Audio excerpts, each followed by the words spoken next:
చెప్తున్నా, లేదా మీరు కేంద్ర మంత్రి సమాచారం తెచ్చుకోండి. ఇప్పుడు స్థానిక సంస్థల్లో ఎంతో కొంత శాతం మైనార్టీలకు కూడా రిజర్వేషన్ ఉంది. 1971 నుంచి కూడా, స్వాతంత్రం ముందు నుంచి కూడా ఉంది. ఈ రిజర్వేషన్ల ద్వారా ఎంతమంది స్థానిక సంస్థల ప్రజాప్రతినిధులు గెలవగలిగిన వాళ్ళు, దాని పేరు మీద మీరు మొత్తం బీసీ సమాజానికి కాలడ్డం పెట్టే ప్రయత్నం చేస్తా ఉన్నారు. ఈరోజు సికింద్రాబాద్ పార్లమెంటుకు సంబంధించిన ప్రజలు మిమ్మల్ని గమనిస్తలేరా? ఎందుకు ఈ విధంగా బలహీన వర్గాలకు సంబంధించిన నోటికాడి కూడును ఎత్తగొట్టే ప్రయత్నం చేస్తా ఉన్నారు? మీరన్న ఈరోజు మార్నింగ్ ప్రెస్ కాన్ఫరెన్స్ లో ఇది మాకు సంబంధం లేదు, రాష్ట్ర ప్రభుత్వం అనడం జరిగింది. కేంద్ర మంత్రిగా నేను మీకు ఒక లెక్క రాస్తా ఉన్నా, లిఖితపూర్వకంగా రాష్ట్ర మంత్రిగా, బలహీన వర్గాల బిడ్డగా, బలహీన వర్గాల శాఖ పక్షాన మీరు మాట్లాడినటువంటి మాటకు లిఖితపూర్వకంగా ఇది మా పరిధి కాదు, రాష్ట్రంలో మీరే చేసుకోండి, మీరే ప్రెస్ కాన్ఫరెన్స్ చెప్పిన మాట ఉందో అదొక లిఖితపూర్వకంగా ఇవ్వండి. మీ దగ్గరికి జోలే పట్టుకొని వచ్చే ప్రశ్నే లేదు. మా ప్రభుత్వంకు చిత్తశుద్ధి ఉన్నది, మా ప్రభుత్వంకు బాధ్యత ఉన్నది. మేము కామారెడ్డి డిక్లరేషన్ మొదలుకుంటే నిన్నటి జంతర్ మంతర్ దాకా ఏ కార్యక్రమమైనా చట్టబద్దంగా, న్యాయబద్దంగా శాసనసభలను గౌరవిస్తూ, అధికార వ్యవస్థ, ఐఏఎస్ వ్యవస్థను గౌరవిస్తూ ఇలా మేము ఈ కార్యక్రమం తీసుకున్నాం. మీకు తెలియదా?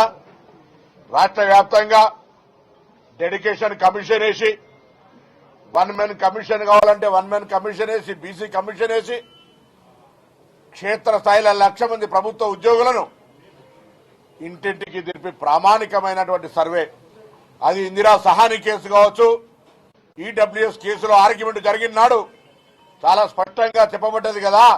మీ దగ్గర ఏ సమాచారం కొద్ది మీరు అడుగుతా ఉన్నారని చెప్తే, ఇలా తెలంగాణ ప్రభుత్వం దగ్గర న్యాయమైన, చట్టమైన, క్షేత్రస్థాయిలో తెచ్చినటువంటి 88 కోట్ల పేపర్లతో సహా వాళ్ళ స్వయంగా ఇచ్చిన సమాచారం మా ప్రభుత్వం దగ్గర ఉంది.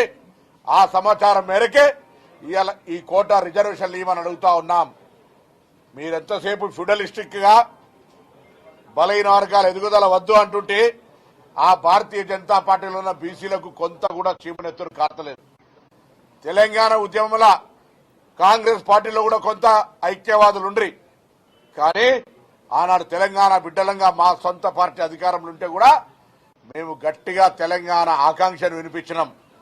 ఇలా మీరు ఇంత పెద్ద తెలంగాణ ఉద్యమంలాగా గ్రామ గ్రామాన కదిలి, ఎవరు పిలిచినా పిలవకపోయినా నిన్నటి మీటింగ్ చూస్తే తెలంగాణలో ఒక బీసీ ప్రభంజనం, ఎస్సీ ఎస్టీ ప్రభంజనం, కాంగ్రెస్ పార్టీ నాయకత్వం మొత్తంగా కులాలకు అతీతంగా అందరూ కాంగ్రెస్ పార్టీ రాహుల్ గాంధీ నిర్ణయాన్ని బలపరచడానికి 15 మంది మొత్తం కేబినెట్ తో సహా పార్లమెంటు సభ్యులంతా, శాసనసభ్యులు ఏ కులపరమైనటువంటి అంశం లేకుండా వచ్చి నిన్న మీటింగ్ పెట్టింది. మీకు కనబడతలేదా? మీ నివేదికలు చెప్తలేవా?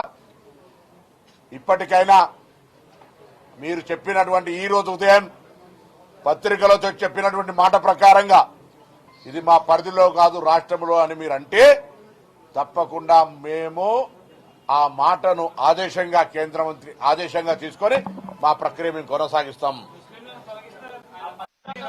ఇప్పుడు అదే చెప్తానా, 10% ముస్లింలకు సంబంధించిన మతపరమైన రిజర్వేషన్లు మేము ఇస్తలేం. బీసీలో ఎవరు ఏ కులం వాళ్ళుంటే ఆ కులం బీసీలకే. మేము బీసీలకు తప్ప వేరేకు 42% ఇవ్వం.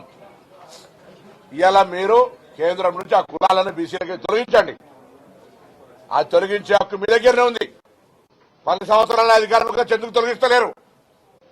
ఆనాడు ఎవరైనా ప్రభుత్వంలో మెరుచుంటే ఎందుకు ఆ కులాలను చాలా కాలం స్వతంత్రం ముందు నుంచి దూదేకుల లేదా ఇతరత్ర గ్రామీణ ప్రాంతాల్లో కొన్ని కులాలు బీసీలలో ఉన్నాయి. దాని తర్వాత 2004లో ఆనాడు ప్రభుత్వాలు కొన్ని కులాలను చేర్చినాయి.